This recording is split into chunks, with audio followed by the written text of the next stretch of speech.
Assalamualaikum, bertemu lagi kita dalam pembelajaran IPS.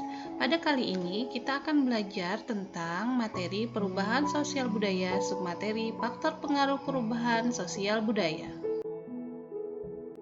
Sebelum belajar, sebaiknya kita berdoa menurut agama dan kepercayaan kita masing-masing.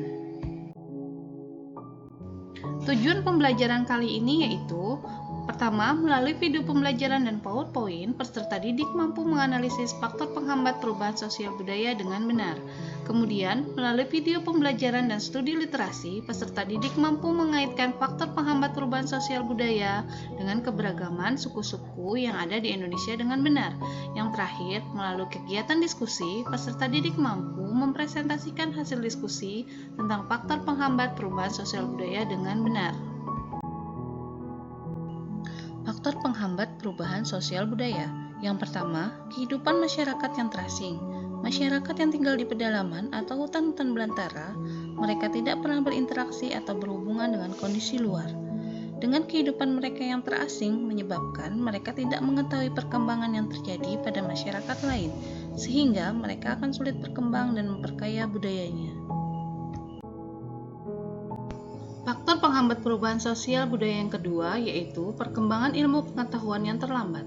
Contohnya, masyarakat yang tinggal di pedalaman atau hutan-hutan belantara di mana mereka tidak mendapatkan akses pendidikan dan teknologi.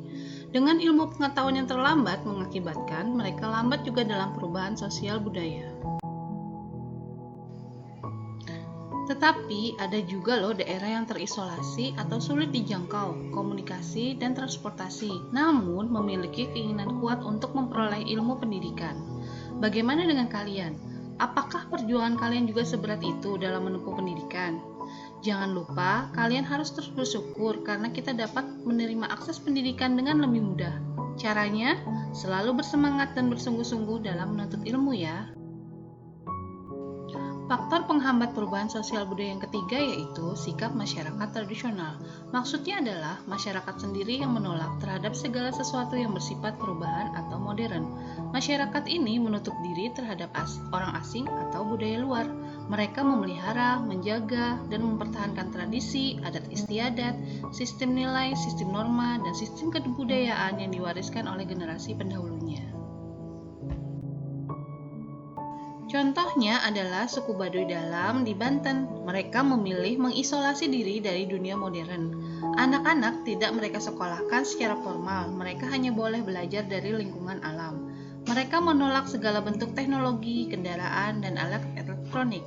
Bahkan listrik dan bahan-bahan kimia, sampo, sabun tidak diperkenankan. Rumahnya direkatkan tanpa semen dan paku. Ketika ada yang berkunjung ke wilayah mereka, maka segala hal yang dilarang untuk dipergunakan tidak boleh dibawa. Faktor penghambat perubahan sosial budaya yang keempat yaitu adanya prasangka hal-hal baru atau asing. Manusia selalu hidup dengan rasa curiga dan prasangka, terutama hal baru atau asing yang berasal dari barat. Misalnya, orang tua melarang anaknya menggunakan handphone dan internet karena mereka berprasangka ini merupakan budaya dari luar yang akan merusak anak-anak mereka. Sikap orang tua itu ada benarnya, karena penggunaan handphone dan internet dapat disalahgunakan untuk hal-hal negatif. Tetapi, di sisi lain, handphone dan internet dapat membantu mempermudah pekerjaan kita loh, sebagai sarana interaksi dan komunikasi, sarana mencari informasi, bahkan mencari hiburan dan sumber penghasilan. Maka, selalu bijak ya dalam menggunakan handphone dan internet.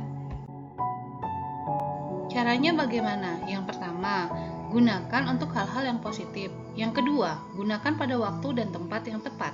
Yang ketiga, gunakan sesuai kebutuhan.